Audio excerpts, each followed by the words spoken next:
आप सभी को जय मसीह की। आज परमेश्वर के वचन में आप सभी का स्वागत है। परमेश्वर पिता आज अपने वचनों के द्वारा आप सबको बहुत ऐसे आशीष को दे, वे आपसे बोले और बातचीत करे। आज हम लोग यशायाह उसका हम लोग 43 उसका 13 से हम लोग देखेंगे।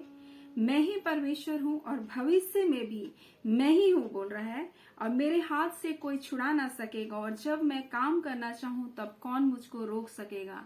और यहाँ परमेश्वर अपने वचन के द्वारा आपसे कहना चाहता है वही एकमात्र परमेश्वर है और भविष्य में भी वही रहेगा बोल रहा है। और जब वो काम करना चाहेगा तो उसको कोई भी रोक नहीं सकता। लेकिन कई बार हम सोचते हैं परमेश्वर मेरे जीवन में काम क्यों नहीं कर रहा है, ऐसी क्या बातें हैं जो मैं परमेश्वर से मांग रहा हूं लेकिन परमेश्वर मुझको दे नहीं रहा है। और परमेश्वर आज अपने वचन के द्वारा आपसे बोलना और बातचीत करना चाहता है। वो बोल रहा है मैं ही परमेश्वर हूं, कोई दूसरा परमेश्वर नहीं है, और भविष्य में मैं ही रहूंगा। लेकिन मैं जब काम बोलता है मेरे हाथों से कोई छुड़ा ना सकेगा बोल रहा, और जब मैं काम करना चाहूं तो कोई मुझको रोक नहीं सकेगा। तो ऐसी कौन सी बातें हैं जो आपके जीवन में परमेश्वर को काम करने से रोक रही? क्या वो शैतानिक ताकतें हैं? नहीं, परमेश्वर को शैतानिक ताकतें काम करने से रोक नहीं सकती है। परमेश्वर सर्वशक्तिमान है, और आप जब परमेश्वर के हाथों में है तो कोई भी परमेश्वर बोलता है परमेश्वर के हाथों से कोई भी आपको छीन भी नहीं सकता है।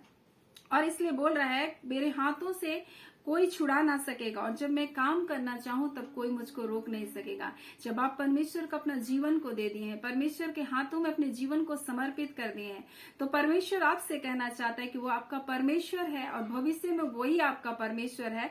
और जब वो काम करना चाहेगा तो कोई भी उसको रोक नहीं सकेगा। तो शैतान की कोई भी ताकत ना तो आपको परमेश्वर के हाथों से छीन सकती है, ना उसको कार्य करने से रोक सकती है। हम लोग देखते हैं जब परमेश्वर कार्य करना चाहता है और जब अपने लोगों को उठाना चाहता है तो कई बार दुख तकलीफ आता है, शत्रु सोचता है कि मैं इसको गिरा दूं। हम लोग दानियल के विषय में देख सकते हैं, दानियल क्या करता था, प्रतिदिन प्रार्थना करता था और अपने प्रार्थना में जीवन को जीता था। वो एक ऐसे राष्ट्र में था जहां बेबीलोन, जहां मूर्ति पूजक देश था, उस जगह में भी वो परमेश्वर के डर और भय में चलता था। विपरीत परिस्थितियां थी, लोग अलग थे, सब कुछ अलग था, लेकिन वो अपने परमेश्वर को कभी भी नहीं छोड़ा। उन परिस्थितियों में शत्रु ने सोचा कि ये जो प्रार्थना करता है, परमेश्वर का भय मानता है, क्यों ना हम लोग सब कोई मिलकर एक गोष्ठी को बनाए और उसको गिराने की कोशिश को किए। और किस बात पर दोष लगाए कि वो परमेश्वर को प्रार्थना करता है, इस कारण उसको सिंह के मांद में डाल दिया गया। लेकिन वहां पर भी परमेश्वर क्या क्या उसके साथ था, और सिंह के मुंह को क्या करके रखा, बंद करके रखा। और जब राजा उसके लिए बेचैन हुआ और सुबह ही जैसे ही जा करके देखा और पूछा, दानियल से पुकार कर कहा, दानियल क्या तू जीवित है? हाँ वो जीवित है। और उस तकलीफ के बाद जब उस गड्ढे से निकला तब परमेश्वर ने उसको उन्नति को दिया। यानी कि परमेश्वर के हाथों में जब है और सर्वशक्तिमान जो परमेश्वर आपके साथ है, वो आपके जीवन में कार्य करना चाहता है। उन विपरीत परिस्थितियों से निकाल कर आपके पदवी को क्या करता है, ऊंचा करता है। जैसे दानियल को राजा ने क्या किया, और भी पदोन्नति को दिया। इसी प्रकार से परमेश्वर आज आपसे कहना चाहता है कि बोलता है मैं ही तेरा परमेश्वर हूं और भविष्य में मैं ही हूं, और मेरे हाथों से कोई तुमको छुड़ा ना सकेगा। और जब मैं काम करना चाहूं तब मुझको कौन रोक सकेगा। यानी परमेश्वर को कोई भी बातें रोक नहीं सकती। परंतु रोकती कौन सी बातें हैं? रोकती ये बातें हैं जब हम परमेश्वर के आज्ञाओं को तोड़ते हैं। और इसलिए परमेश्वर का वचन हमसे कहता है, सुलेमान के बारे में हम लोग देखते हैं, सुलेमान ने जब परमेश्वर से प्रेम रखता था और उसने गिबोन में जाकर पर्वत में राजा ने जाकर के परमेश्वर के लिए 1000 होम बलि को चढ़ाया। और उसी रात परमेश्वर ने उसको क्या क्या दर्शन को दिया, और दर्शन देने के बावजूद परमेश्वर उसको बुद्धि ज्ञान जो कुछ उसने मांगा सब कुछ, वरन जो नहीं भी मांगा वो भी परमेश्वर ने उसको दिया। लेकिन आगे चल करके हम देखते हैं वो किस प्रकार से अन्य जातीय स्त्रियों से ब्याह करता है, और उसके बाद उसका जीवन क्या होता है, नीचे की ओर चला जाता है। और उसी के समय आने वाले समय में उसका राज्य 2 भागों में बढ़ जाता है, यानी कि उसके राज्य का पतन हो जाता है। यानी परमेश्वर आज हमें बताना चाहता है कि जब हम परमेश्वर के नियमों को, हम परमेश्वर की आज्ञाओं को जब तोड़ते तब हमारे जीवन का क्या होता है, पतन होता है। और यहाँ परमेश्वर भी हम साउल को बोलता है, परमेश्वर ना होम बलि से ना मेल बलि से प्रसन्न होता है, जितना कि उसकी बात के माने जाने से। यानी कि परमेश्वर चाहता है कि हम उसकी बात को, उसकी आज्ञाओं को हम माने। हम लोग देखते हैं हम लोग देखते हैं मुर्दकै के जीवन में हामान ने एक युक्ति की, एक योजना बनाई मुर्दकई के लिए। और मुर्दकई यहूदी था और परमेश्वर का भय मानता था, उसकी आज्ञाओं पर, उसके नियम पर चलता था। वो भी एक अन्य जाति राष्ट्र में था, एक अन्य जाति राज्य के अधीनता में गुलाम का जैसा जीवन था। फिर भी उस जगह में उसने भी एक ऐसा जीवन को जिया जो परमेश्वर को भाने वाला जीवन था। जैसे दानियल ने भी एक बेबीलोन जैसे राष्ट्र में वह जीवन को जिया जो परमेश्वर को भाने वाला जीवन था। आपकी परिस्थिति आपके इन लोगों के बीच में मायने नहीं रखती है, ये मायने रखता है कि आप उस जगह में कैसे परमेश्वर का भय को मानते हैं। दानियल भी बेबीलोन में था, मुर्दकई भी वो कुछ देश में था। वो देखते हैं, हम लोग देखते हैं वो हिंदुस्तान में आता है, ऐसे स्थान में था जहां मूर्ति पूजक लोग थे। लेकिन फिर भी उस स्थान में भी हम लोग देखते हैं वो क्या करता है, मुर्दकई भी परमेश्वर का भय मानते रहता है। और हामान एक व्यक्ति उससे जलता रहता है क्योंकि वो यहूदी है, परमेश्वर का भय मानने वाला व्यक्ति। और इसलिए उसने क्या किया, फांसी का फंदा बनाया और सोचा सुबह जा करके मैं राजा के सामने इस बात की चर्चा करूंगा और उसके फांसी के फंदे पर चढ़ाऊंगा। लेकिन कितना अद्भुत बात था, वहां परमेश्वर जिस प्रकार से बोलता है, जब मैं काम करना चाहूं मुझको कोई रोक नहीं सकता, कोई परिस्थिति, कोई बातें रोक नहीं सकती परमेश्वर को। वहां उस रात राजा को नींद नहीं आई। ये बात समझ आता है कि राजा को नींद नहीं आई। ये बात भी समझ आता है कि इतिहास का पुस्तक उस रात खोला गया।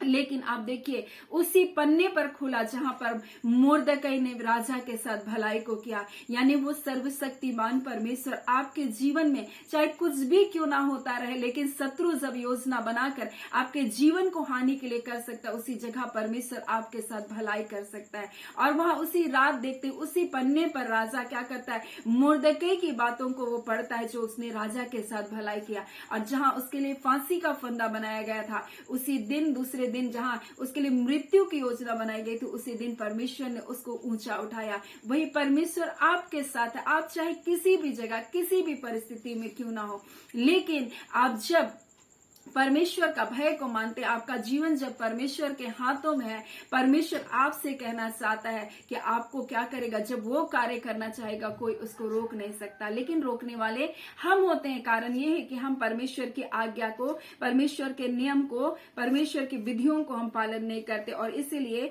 ये व्यवस्था विवरण उसका 30 में लिखा है, इस प्रकार से लिखा हुआ है कि बोलते हैं 19 में लिखा है, मैं आज आकाश और पृथ्वी को तुम्हारे सामने इस बात का साक्षी बना देता हूँ, मैंने जीवन और मरण, आशीष और शाप को तुम्हारे आगे रखा है, इसलिए तू जीवन ही को अपना ले कि तू और तेरा वंश दोनों जीवित रहे। यानी कि परमेश्वर सिर्फ हमें आशीष नहीं देना चाहता, हमारे पूरे वंशावली को आशीष देना चाहता। और परमेश्वर यहाँ बता रहा है, मैंने तुम्हारे लिए जीवन और मरण, आशीष और श्राप दोनों रखा है। लेकिन परमेश्वर आपको यहाँ पर अपना सजेशन भी दे रहा है। परमेश्वर आपको बोल रहा है कि तू जीवन को ही तू क्या कर ले, अपना ले, बोल रहा है। अगर तुमको जीवन को अपनाना है तो तुझको क्या करना पड़ेगा, इसलिए अपने परमेश्वर यहोवा से प्रेम करो, उसकी बात मानो, बोल रहा है, और उससे लिपटे रहो, क्योंकि तेरा जीवन और दीर्घ जीवन, यानी बोलता है कि मैं तुमको जीवन दूंगा और अनंत काल का जीवन दूंगा, इसी के बारे में बता रहा है। मैं तुझे जीवन और दीर्घ जीवन यही है,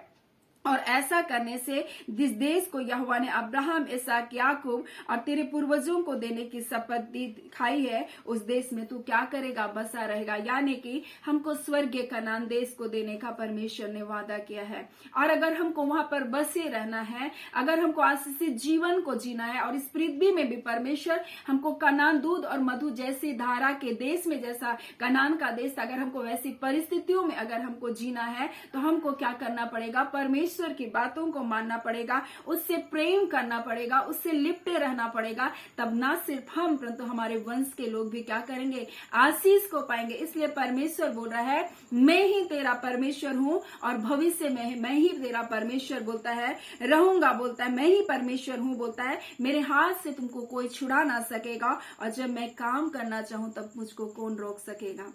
यानी कि वो परमेश्वर को काम करने से कोई भी बातें रोक नहीं सकती। लेकिन आपको क्या करना पड़ेगा, आपको परमेश्वर से प्रेम करना पड़ेगा, उससे लिपट कर रहना पड़ेगा, उसकी बातों को मानना पड़ेगा। और ये बहुत कठिन नहीं है, हम संसार में किसी से प्रेम करते हैं तो इतना प्रेम करते हैं, लेकिन हम क्या करते हैं, एक ना एक दिन हम सोचते अरे ये मेरे प्रेम का मूल्य नहीं समझते। लेकिन आप सोचिए, जब आप परमेश्वर से ऐसा व्यवहार करते तो परमेश्वर को कैसा लगता है, आपका प्रेम कैसा है परमेश्वर के लिए, आप कितना प्रेम करते हैं परमेश्वर से। अगर आप उससे प्रेम करेंगे तो उसकी बात को भी आप मानेंगे, उसकी आज्ञा को भी मानेंगे, क्योंकि जो जिससे प्रेम करता है उसकी बात को मानने के लिए उसको कठिनाई नहीं होता है, क्योंकि वो प्रेम करता है, इसलिए उसके लिए सब बातों को क्या करता है, कर देता है। इसलिए परमेश्वर आज हमसे कहना चाहता है कि वो हमारा सर्वशक्तिमान परमेश्वर है और भविष्य में भी वही रहेगा और उसके हाथों से हमको कोई छुड़ा नहीं सकता, और जब वो काम करना चाहेगा कोई भी उसको रोक नहीं सकता। सो आज परमेश्वर अपने वचनों के द्वारा सबको बहुत ऐसे आशीष को दे। आमीन। आइए हम प्रार्थना करेंगे। धन्यवाद देते हैं प्यारे पिता परमेश्वर, प्रभु यीशु के नाम से प्यारे पिता, हम आपके निकटता, आपकी हुजूरी में आते हैं पिता, आज के सुंदर दिन के लिए, सुंदर समय के लिए, आपकी दया के लिए, आपके अनुग्रह के लिए पिता, आपके प्रेम के लिए पिता, आपके प्रताप के लिए खुदावन परमेश्वर पिता, आपके स्तुति करते खुदावन। सचमुच पिता मर मिट नहीं गए खुदावन परमेश्वर पिता, ये आपकी महाकरुणा का प्रतिफल है खुदावन, और प्रतिभोर आपकी करुणा, आपकी दया आपके बच्चों के लिए नई होती है प्रभु। एक नया दिन है प्रभु, एक नई आशीष, नई ब्लेसिंग यीशु के नाम से आपके बच्चों के जीवन में आने पाए खुदावन परमेश्वर पिता। प्रभु जी, जो आंखों ने नहीं देखा खुदावन, जो चित्त में भी नहीं चढ़ा प्रभु, ऐसी भलाई को करने वाले परमेश्वर आप है खुदावन प्रभु, और आप जब काम करना चाहे कोई आपको रोक नहीं सकता प्रभु। आज खुदान हो सकता है इनका मन का विचार प्रभु जी, आज इनकी सोच प्रभु इस बात को रोक रही है प्रभु जी कि आप ऐसा नहीं कर सकते, ऐसा होना पॉसिबल नहीं, परंतु खुदावन इन विचारों को दूर हटाते हुए प्रभु आज प्रभु इनके जीवन में अद्भुत और आश्चर्यजनक कार्य को कीजिए, क्योंकि आप पिता परमेश्वर अद्भुत आश्चर्य कर्म करने के लिए सामर्थ्य है पिता। जहाँ कोई रास्ता नहीं प्रभु, आप वहां से रास्ते को खोलने वाले परमेश्वर पिता।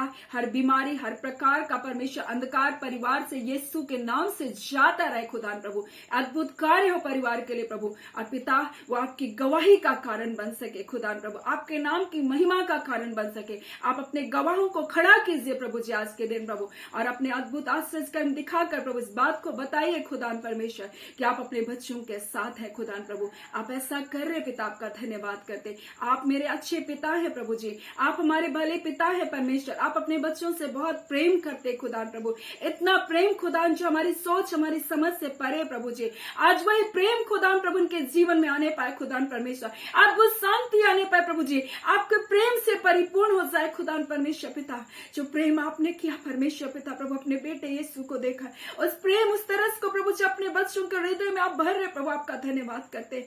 आप अद्भुत है पिता, आप अलौकिक है मेरे पिता, आप सामर्थ्य है खुदावन परमेश्वर, आपके जैसा कोई नहीं प्रभु। आज आपके बच्चों के जीवन में आप ऐसे अद्भुत कार्य को कर रहे प्रभु, आपका धन्यवाद। तमाम बंधन बंधुआई की आत्मा आपके बच्चों के जीवन से यीशु के नाम से टूटने पाए।